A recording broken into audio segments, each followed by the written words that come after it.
Siapakah Dajjal? Dajjal ini lahir di Samirah dan dia diberi nama Samiri karena lahir di Samirah. Nah, kenapa disebut Samiri? Karena lahir di Samirah. Dia lahir 100 tahun sebelum Nabi Musa diutus. Dan Allah Subhanahu wa taala memberikan kelebihan kepadanya. Yang pertama, dia diberikan umur panjang. Ya, yang zul umru ila yamisah, ila akhir zaman. Ya, dia ditangguhkan ajalnya sampai akhir zaman. Yang kedua, dia memiliki kecerdasan di atas akal jenius rata-rata umat manusia. Jadi sejenius apapun umat manusia yang normal, dia 60 tahun di atasnya. Sehingga penemuan-penemuannya, kecanggihan berpikirnya, kedewasaannya jauh di atas manusia. Rata-rata manusia normal. Yang ketiga, dia memiliki kemampuan sihir yang luar biasa. Apapun sihir yang selama ini kita saksikan, tidak ada yang mampu mengalahkan sihir dia. Sehingga saking luar biasa sihir yang dia miliki, seolah-olah orang mengenalnya selevel dengan Tuhan. Karena apapun yang semestinya menjadi perbuatan Tuhan, Dajjal bisa melakukannya.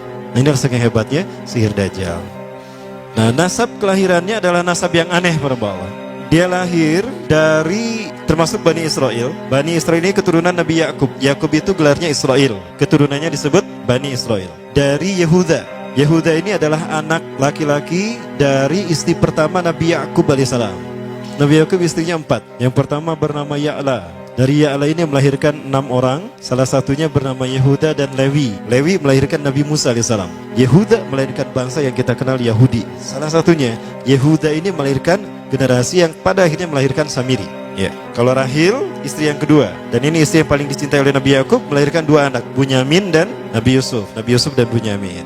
Yang lainnya juga sama melahirkan 2 anak. Kahit dari Ya'la melahirkan 2 anak, Dam dan Naftali. Ya. Anak tertua dari Nabi Yakub dari istri pertama bernama Raubin. Nah, dari Yehuda inilah lahir Samiri. Nah, ayah dan ibunya, kakek dan nenek Samiri ini adalah para penyembah berhala. Karena Samirah saat itu terkenal penyembah berhala. Ayahnya ini lahir dari proses perzinahan adik dan kakak, incest. Adik dan kakak berzina, lahir ayahnya. Adik dan kakak berzina, lahir ibunya. Jadi ayah dan ibunya ini lahir dari proses yang haram. Dan ketika ibunya menstruasi, disetubuhi sama ayahnya. Jadi itu peluangnya dari 2000 persetubuhan dalam keadaan menstruasi, 1 bisa jadi. Karena menurut penelitian medis juga bahwa darah kotor tidak menghalangi terjadinya fertilisasi, tidak menghalangi terjadinya reproduksi manusia. Jadi tetap pembuahan ovum oleh sperma bisa terjadi walaupun ada dalam medium darah kotor, menstruasi. Nah, ketika itulah hamil dan lahirlah Samiri. Rasulullah SAW menyebutkan dalam Musnad Imam Ahmad, ayah dan ibu Dajjal ini melewati perkawinannya selama 30 tahun tanpa melahirkan seorang anak pun. Dan di tahun ke-30 pernikahannya melahirkan Dajjal, melahirkan Samiri. Kelahirannya ini akan menjadi petaka bagi kedua orang tuanya. Dia adalah orang yang paling sedikit manfaatnya dan paling banyak keburukannya bagi manusia, terutama bagi kedua orang tuanya. Bahkan ketika dia lahir, alam semesta menolak kelahirannya. Dordar gelap, hujan badai, petir. Itu terjadi di malam di mana Samiri dilahirkan. Seolah-olah alam menolak kehadirannya. Nah, sejak lahir sampai usia 5 tahun dia tidak netek sama ibunya. Kebayang, 5 tahun air susu ASI tidak ditetekkan. Itu yang menyebabkan terjadinya kanker payudara. Maka ibunya pun meninggal gara-gara kanker payudara ini. Nah, ibunya meninggal gara-gara itu. Terbukti apa yang disampaikan Rasulullah. Kelahirannya menjadi petaka bagi kedua orang tuanya. Begitu pula ayahnya, maka ayahnya menjadi single parent. Nah, kemudian di tahun yang kelima, sejak lahir sampai 5 tahun, kenapa dia menetek pada ibunya? Karena kerjanya tidur melulu. Disebut mati, dia bernafas dan cuma berdetak. Disebut hidup, dia tidak bergerak. Antara hidup dan mati, la yamutu wa la yahya. Nah, maka di usia ke-5 tahun, nah ini terjadi peristiwa yang menarik. Apa itu? Samiri bangun dari tidurnya di tengah malam dan tidak ada orang yang menyadari Samiri bangun. Dia merangkak dan pindah ke berhala yang terbesar. Nah, dia pindah ke pangkuan berhala terbesar, tidur di sana. Dan ternyata ketika berada di berhala terbesar tadi, ya buang air kecil dan buang air besar. Besoknya itu adalah hari pemujaan kepada dewa-dewa mereka, bangsa Samirah. Apa yang terjadi? Ketika terjadi ritual pemujaan tadi, maka sang raja yang dipertuhankan oleh kaumnya mencium sesuatu yang tidak enak. Bapaknya Samiri ini adalah tokoh agama paganisnya. Pas dilihat, kaget sang raja. Ternyata itu pesing berasal dari pantatnya si Samiri yang ada di pangkuan berhala terbesar. Marah murka tuh sang raja. Itu anak kamu, kenapa ada di situ? Kurang ajar kamu, ya telah menghina Tuhan kita. Kenapa kamu pindahkan anak kamu ke situ? Oh tidak Tuhan, saya tidak memindahkannya. Bagaimana saya bisa menghina Tuhan saya? Lalu siapa yang memindahkannya? Kan dia lumpuh. Nah, sekali lagi, kehadirannya menjadi petaka bagi kedua orang tuanya. Akhirnya raja marah dan ayahnya dipenjara. Selama ayahnya tidak bisa membuktikan penghinaan tadi, maka ayahnya dihukum mati. Pada akhirnya ayahnya pun dihukum mati. Ya, sedikit manfaat bagi kedua orang tuanya. Maka kemudian dia hidup pelihara oleh sang raja. Dan pas di usia dia 5 tahun itu, Allah menimpakan murkanya kepada bangsa Samirah yang sudah kelewat batas, maksiat, dan sudah tidak ada toleransi dari Allah untuk mereka hidup di bumi. Maka Allah perintahkan malaikat Jibril menghabisi mereka. Maka bangsa Samirah itu pun diratakan. Si Samiri karena masih balita, ya Allah selamatkan dia lewat malaikat Jibril. Diselamatkan dia dan ditempatkan di pulau entah berantah. Ada yang menyebutkan pulau ini berada di Laut Yaman, dan pulau ini dinamakan Pulau Socotra. Pulau Socotra ini adalah pulau yang berada di ujung Jazirah Arab. Nah, ini Pulau Socotra. Ini pulau tempat di mana Dajjal atau Samiri dibesarkan sejak 5 tahun sampai usia 100 tahun. Ya, dari usia 5 sampai 100 tahun dia tinggal di Pulau Socotra ini. Nah, Pulau Socotra ini adalah pulau yang berada di kawasan Yaman. Pulau yang memiliki banyak keunikan luar biasa. UNESCO sempat ingin menjadikannya keajaiban yang ke-8. Kan ada 7 keajaiban dunia ya. Yang ke-8-nya tadinya ini. Namun karena dia terkait dengan Samiri Dajjal, maka banyak negara yang menentangnya, terutama negara-negara yang menjadi pengikut Dajjal. Maka pada akhirnya pulau ini dirahasiakan. Nah, sebetulnya pulau ini unik kalau kita ingin berekreasi ke sana. Namun karena posisi yang terpencil, jarang orang mengikutinya. Para wisatawan jarang mengunjunginya. Padahal sesuatu unik, termasuk binatang dan penghuninya tuh unik-unik. Pohonnya unik. Dunia menyebutnya pulau ini dengan pulau julukan dari pulau alien hingga pulau neraka.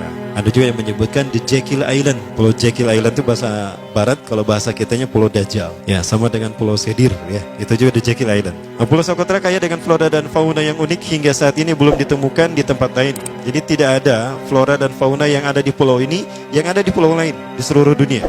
Hanya ada di pulau ini. Makanya di pulau inilah Allah ciptakan satu binatang yang unik juga, yang disebut dengan jasasa. Jasasa, binatang jasasa itu artinya mata-mata. Tajassa yatajassu tajassusan wa jasasatan, artinya pemata-mata, spy. Binatang ini bertumbuh besar, dhahmatun kabirah tughatti jismaha asy-sya'ar hatta la nastati an nafariqa ayna wajhu wa ayna dubru. Tubuhnya besar, dipenuhi dengan bulu, sehingga saking penuhnya bulu kita tidak bisa membedakan mana dubur mana wajah. Yang menghadap itulah wajah. Baik, karena itu pulau ini pernah dilestarikan sebagai salah satu dari 7 keajaiban dunia yang baru ya. Nah, baik, ini contohnya nih. Saya perlihatkan keajaiban dan keunikan. Ini adalah padang pasir di Pulau Socotra. Ini burung, salah satu jenis burung yang bisa kita jumpai di Socotra. Dan ini kepiting unik, kepiting Pulau Socotra. Aneh ya, kepitingnya seperti itu. Ini laba-laba langka di Socotra, mirip tarantula. Dan ini pohon darah naga yang ada di Pulau Socotra juga. Nah, ini salah satu jenis pohon Dorstenia Socotra. Dan ini juga pohon yang lain, pohon Dendrocysaios Socotra. Ya, saya sebutkan lagi ya. Nah, ketika di pulau itu, sebelum bertemu dengan Nabi Musa, Samiri di pulau itu yang hanya tinggal dengan seekor binatang jasasa. Binatang jasasa ini memberikan beberapa hal kepada si Samiri ya. Allah Azza wa Jalla menciptakan binatang berbicara yang bernama jasasa. Dia di mana lahirnya, ajalnya, matinya sama dengan ajal Dajjal. Begitu pula muncul dan menghilangnya. Binatang inilah yang mengajarkan akidah tauhid kepada Samiri muda. Pelajaran ini kononnya ditulis oleh Jibril alaihissalam dalam bentuk panel-panel atau prasasti. Isi prasastinya panel 1 yang ditulis oleh malaikat Jibril, panel 1 itu berisi kalimat la ilaha illallah, tidak ada Tuhan selain Allah. Ini dijelaskan oleh binatang jasasa. Yang kedua, panel kedua berkata Allahu wahid la syarikalah. Allah Maha Esa, tidak ada sekutu bagi Allah. Itu dijelaskan juga oleh binatang jasasa ini. Nah, binatang jasasa ini sekali lagi dia bertubuh besar. Kategorinya adalah kelasnya itu mamalia, genusnya mamalia. Cuma saya tidak tahu nama spesiesnya apa. Pada tahun 2017, akhir dari bulan Agustus di Filipina ditemukan binatang seperti ini. Ciri-ciri binatang ini nyaris sempurna seperti ciri-ciri binatang jasasa yang disebutkan Rasulullah terkait dengan binatang yang memata-matai Dajjal. Tubuhnya penuh dengan bulu. Ini disebutkan dalam surat An-Naml ayat ke-82. Ya, binatang ini seperti ini dan dia tidak pernah jauh dari laut karena dia selalu ingin membasahi tubuhnya dan dia pun makan dari makanan ikan laut. Maka dia tidak pernah jauh dari pantai. Seperti ini. Nah, binatang inilah yang mengajarkan prasasti mengajarkan akidah tauhid kepada Samiri muda. Yang ketiga, engkau diurus oleh Jibril. Karena itu janganlah engkau mengkhianati janjimu dengan Allah. Hanya engkau saja di pulau ini. Panel yang kelima, makanlah dan nikmatilah makanan minuman yang menjadi rizki dari Allah sesuai kehendakmu. Tidurlah sesukamu, tapi sembahlah Allah dalam berbagai keadaanmu dengan tasbih keesaan Allah kepadanya, yaitu dengan melaksanakan solat yang diwajibkan kepadamu. Allah lah sang raja, Allah yang Maha Esa. Dia tidak berayah dan tidak pula mempunyai anak. Allah Tuhan Tuhan yang maha besar dan maha agung. Dialah yang maha raja. Ada 7 panel. Panel yang ke-7 bercerita tentang Nabi Muhammad. Panel yang ke-6 itu bercerita tentang nabi-nabi. Dan khusus panel yang ke-7 cerita tentang Nabi Muhammad. Jadi Dajjal sudah tahu, Samiri sudah tahu bahwa akan diutus Nabi Muhammad di akhir zaman. Dan itu Nabi yang terbaik. Makanya dia iri. Nah, selesai panel ini disampaikan, maka binatang sejasasa berkata, wahai Samiri, saksikanlah aku telah menunaikan, innani qad fa'altu ma umirtu min rabbi. Demi Allah, saksikan aku sudah menunaikan apa yang diperintahkan padaku, kata binatang jasasa. Maka sekarang adalah perintah terakhir, yaitu pertanyaan dariku untukmu. Hal tu'minu billah, apakah kau beriman pada Allah? Wa bima unzila ilaih, dan dari apa yang diturunkan kepada nabi-nabinya, kepada Jibril maksudnya. Famadal jawab ya Samiri, apa jawabanmu hai Samiri? Samiri tidak menjawabnya. Lama ditunggu-tunggu, Samiri tidak menjawabnya. Sehingga binatang ini pun pergi dengan menjerit, dengan jeritan yang membuat Samiri ini pekak telinganya. 2 kali lagi datang lagi kembali kepada Samiri dan berkata binatang jasasa, ya Samiri, famadal jawab, hal tu'minu billah, in tu'minu billah fatakunu mu'minan ajaba imanika ila yaumil qiyamah. Jika kau beriman kepada Allah, maka sungguh kau akan menjadi mukmin yang menakjubkan imannya. Inna ajalaka ukhirat ila akhir zaman. Sesungguhnya ajalmu ditangguhkan sampai akhir zaman. Jika kau beriman pada Allah, engkau akan menjadi mukmin yang menakjubkan. Fa in lam tu'min billah, tapi jika engkau tidak beriman kepada Allah, wa bima unzila ilaih, dan apapun yang diturunkan pada Jibril, innaka minal mal'unina ila yaumil qiyamah, dan kau terkutuk sampai hari kiamat nanti. Tidak juga dijawab. Pergi lagi binatang jasasa tadi sambil memekikkan suara yang pekikan yang keras.